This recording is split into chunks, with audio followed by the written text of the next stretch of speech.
Hi, and welcome to another video in aerodynamics. Today, we have a special topic. While human engineering is always fun, it's also interesting to see the types of designs and strategies that nature comes up with. So, we will be covering the aerodynamics of swimming and flying animals. From birds to fish to microorganisms, all animals have to figure out how to best move through the water and air around us. And they've come up with some pretty neat ways to do it.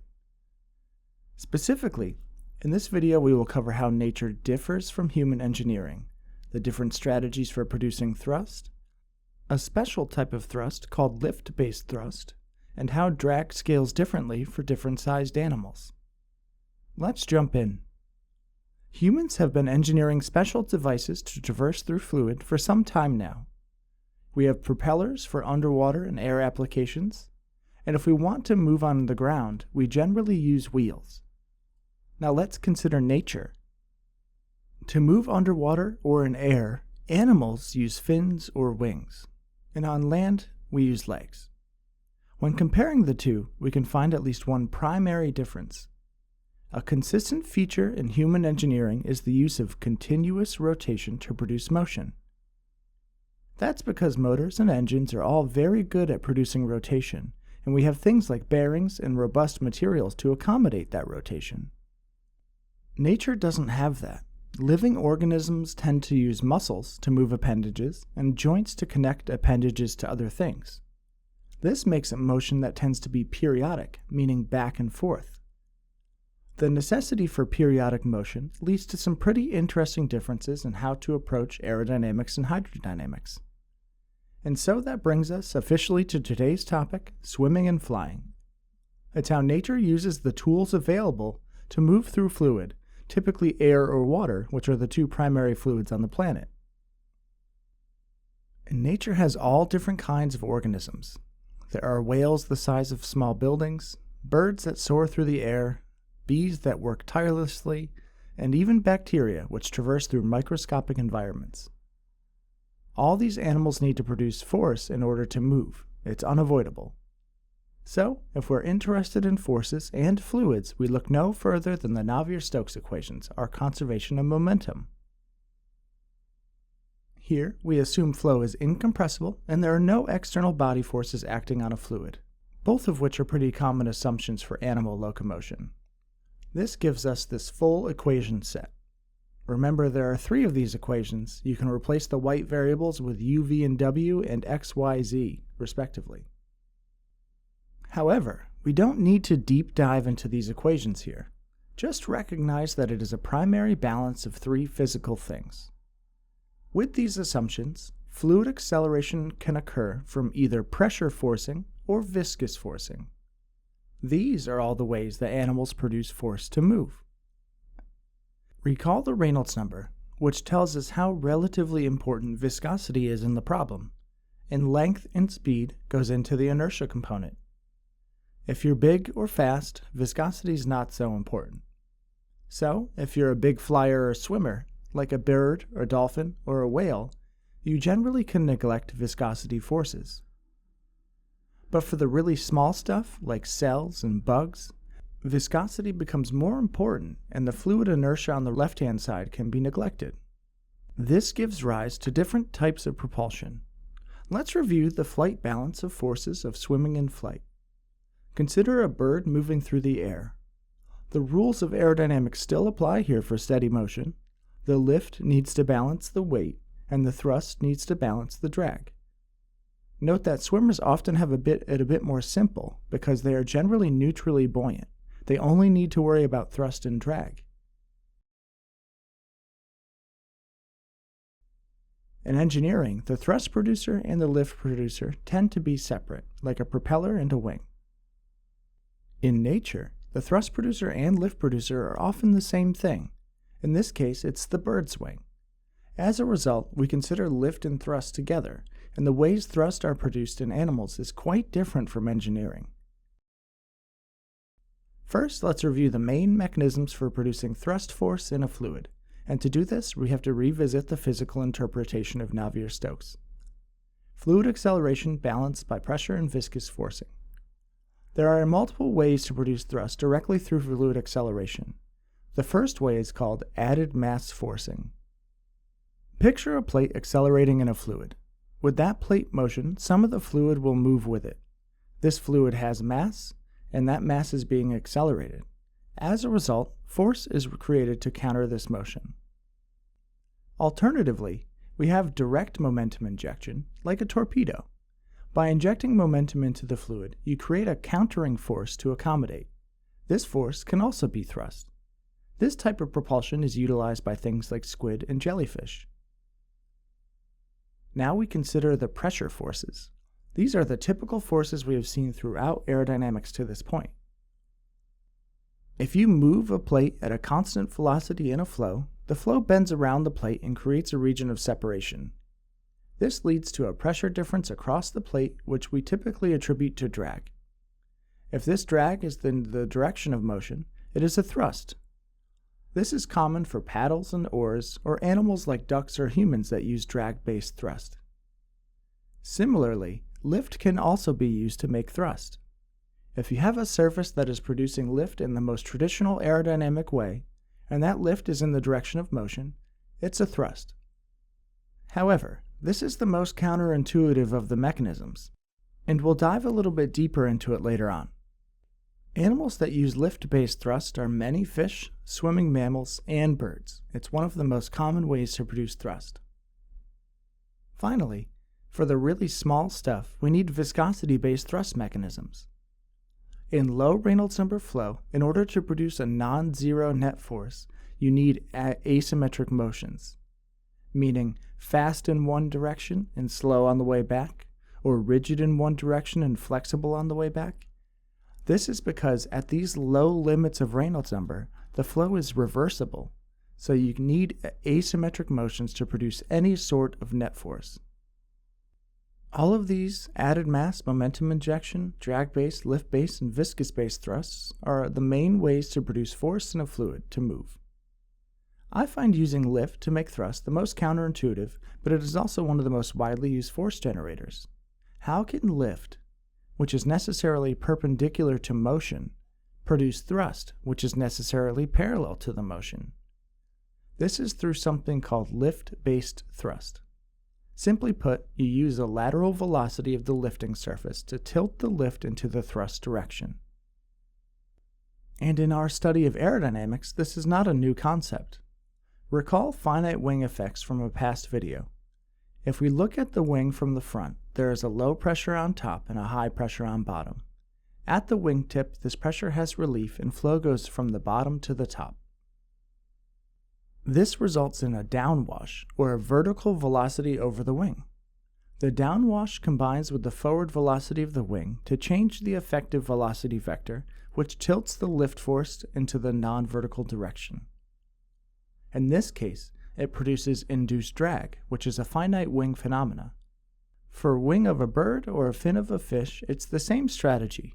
We need a second velocity to tilt the lift, but this time to our benefit. Consider a fin of a fish from the top-down view. The fish has a forward velocity u. And the fin oscillates back and forth periodically, which means there is a periodic side velocity v. If you combine the forward velocity of the fish with the lateral velocity of the fin, then it's clear that the fin gets a different effective velocity. This quote-unquote lift is necessarily perpendicular to the effective velocity, but it's tilted such that it is a component in the forward direction of travel, as well as the lateral direction. The portion in the forward direction is actually thrust because it's in the direction of the entire fish global motion. So, we have what is called lift-based thrust. It is nature's answer to creating forward motion in a fluid when limited to periodic motions. Due to the periodic motion, the thrust is oscillating like the fin, unlike a constant thrust that would be produced by a propeller in engineering. Interestingly, this phenomena is the same thing used by wind turbines to keep them spinning. The blade velocity is perpendicular to the incoming wind, and those two things produce a lift force that keeps the blade spinning. It's important to note that this is not the only thrust mechanism at play in this example. Here, Added mass is also important because there's a volume of fluid being accelerated and thus a resulting force. Often, the added mass force and lift-based thrust are both significant parts of the forward forcing and included in models for swimming and flying. Okay, the primary job of the thrust is to overcome drag force. There isn't a ton to go into about drag, but it's all quite similar to traditional aerodynamics. Often, the main contributor to drag is the large body attached to the wing or fin, and that drag is basically bluff body drag. However, I do think it's important to note that, depending on how big you are, the drag behaves very different with forward velocity. We know it's a function of velocity, but how? This gives us a nice opportunity to do some dimensional analysis. Let's revisit again our main force mechanisms: fluid acceleration, pressure, and viscous forcing. The main pool of flow variables here are drag force, velocity scale, length scale, density, and viscosity. For very big stuff, large Reynolds numbers, we ignore the viscosity. We can do Buckingham Pi analysis to find out how the force is a function of these other variables. We're going to move quickly through this. Be sure to visit my video on Buckingham Pi analysis if you want a refresher on how to do it more thoroughly.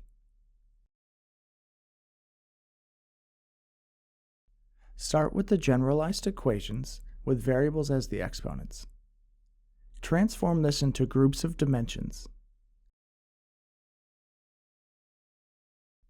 Isolate each dimension. Here it's mass, length, and time. Solve the system of equations to solve for the exponents. This gives us how the force of drag is a function of density, velocity, and length within a constant. Here we get the most basic version of the drag equation, where the drag force goes as the velocity squared. And this isn't a new result for us, it's the foundational element of engineering aerodynamics. However, what if things are really small with low Reynolds numbers? Is it the same? In this case, we throw out the density because inertia doesn't matter, but we leave the viscosity. Let's do Buckingham Pi on this new group of variables. Start with the generalized equations with variables as exponents. Transform this into groups of dimensions. Isolate each dimension, mass, length, and time into its own equation, and solve the system of equations to solve for the exponents. This gives us how the force of drag is a function of viscosity, velocity, and length within a constant. Interestingly, we now find the drag goes linearly with velocity, which is very different from the big stuff, which goes as u squared. The drag of small stuff is called Stokes' law. So, as you can see, how big the animal is dramatically changes how the drag behaves with velocity, and as a result, the thrust needed to produce by the animal is also changing with animal size. Okay, we've covered lift, drag, and thrust mechanisms for swimmers and flyers, but there's so much more we could dive into that just doesn't fit into a single video. I think it's important to note that the flow fields produced by these periodic motions are super unique and often taken advantage of by the animals themselves. Unsteady lifting surfaces lead to interesting flow features. For example, take a periodically oscillating foil. As it oscillates, there is a large, coherent trailing edge vortex that forms, separates from the foil, and it advects downstream. This happens periodically, so the wake is made up of a train of these opposite sign vortices. This is something called a reverse von Karman vortex street, because it is the opposite of what you would see downstream of an unsteady separation past a cylinder, which is called the von Karman vortex street. The region between the vortices has higher velocity, which indicates that the foil is producing thrust. It's like a footprint. And sometimes, a clever swimmer can be in the wake of another swimmer and take advantage of this.